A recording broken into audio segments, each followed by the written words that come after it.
The offline version of Kingdom Hearts Union Cross is just okay. And I'm not just saying that because there's no gameplay. Kingdom Hearts Union Cross shut down last month. After an amazing finale, months leading into the finale, we were told a offline version of the app would be releasing following the shutdown. This version of the app making Dark Road unplayable till this fall, along with removing all gameplay from Kingdom Hearts Union Cross and converting it to a cutscene only experience to keep the story intact. You can still customize your avatar, pick your union, and Keyblade, and the customization is really cool. Definitely one of the funnest parts about the offline app. You can choose the aesthetic you want the player to have for these cutscenes, and it's overall just really neat. What I have a big issue with though is the theater mode itself, which is not really different from the one we had in the previous versions of Union Cross. This theater mode though is the main tool to experience the story of this game, and it's missing a ton of features theater modes in Kingdom Hearts tend to have. Hard to really say features though, it's kinda just backwards. For starters, there's no way to watch the story chronologically unless it's by world, which is how things are ordered rather than them being ordered by time of the cutscene or when it takes place in the story. This messes with the pacing of things quite a bit, and you would definitely be missing context to some events. Although I'd say Disney Worlds and Union Cross aren't something to write home about, they do have value in developing the world and the player character.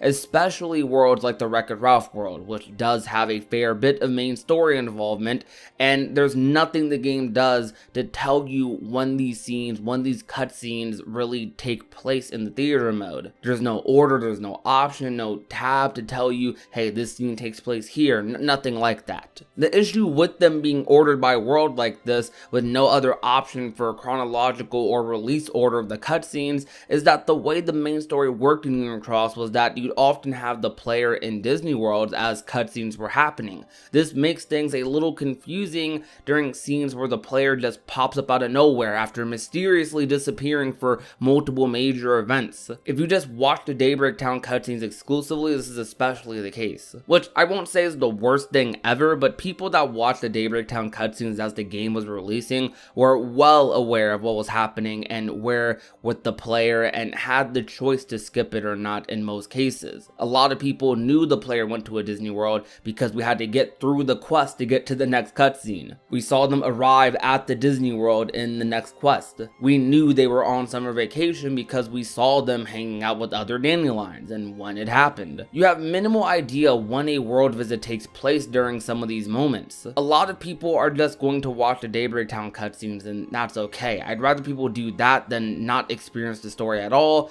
but the way the theater mode is laid out will confuse a lot of people on where to start or even how the story functions. If you go off of the theater mode and try to watch all the Daybreak Town cutscenes in the first three categories, the first category is Kingdom Hearts Key Browser's ending, which takes place during the ending of an after Key Back covers movie. You may be confused a bit about the first cutscene, but it's pretty much the Keyblade War that leads into Union Cross, but they very weirdly didn't do the post-credit scene of that game, which featured the player waking up in a Data Enchanted Dominion and Maleficent, which I actually dislike quite a bit that this scene was removed because it directly builds up Maleficent being in Union Cross and Daybreak Town and hints as to why she's there, and while also building the mystery of what exactly happened after the Keyblade War. I mean, we just saw our player possibly perish, so why is the player here? It's just a missing story beat that kind of takes you out of it slightly. Then after this though is the second Daybreak Town category, which isn't Union Cross, but rather the summer vacation the player goes on,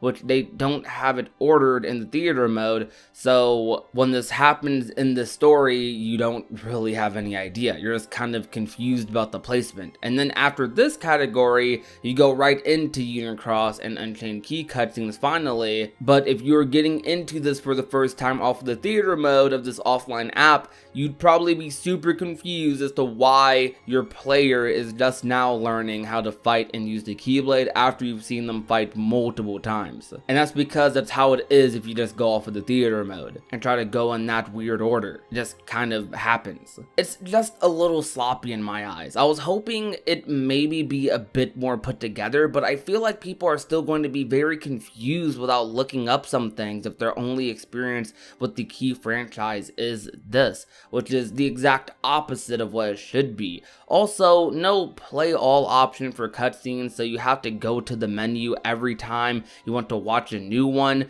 Will probably be annoying for people who just maybe want to sit back and watch. Modern Kingdom Hearts titles typically have the cutscenes by order of event in the game, so it's easy to tell what to watch next. I'm not expecting any updates for this version, and our best bet is probably Dark Road, which will happen later this fall. I'm convinced they must be planning some sort of re-release or remake for the Key Saga because it's bizarre that the theater mode is this bare bones with low direction. But they probably had very limited time to make this offline version, so I would cut them a bit of slack because of that, because I know this team was very small for Union Cross, and I still appreciate them for all the work they did and just making this story in general. But if this is the long-term plan for the way to experience the Union Cross story, then I don't know. Though, those are just my thoughts. Tell me how you feel in the comments. Otherwise, if you enjoyed today's video, you already know what to do. Leave a like, share the video with a friend or family member, and last but not least, if you have not already and want to become a part of the Union, all you have to do is that red subscribe button down below. My name is Prodigy, and I will talk to you guys soon. Peace out to you guys. Bye. Now she's a daydreamer. She's always thinking about him. No more room in this picture for you to fit in. Now she's crying.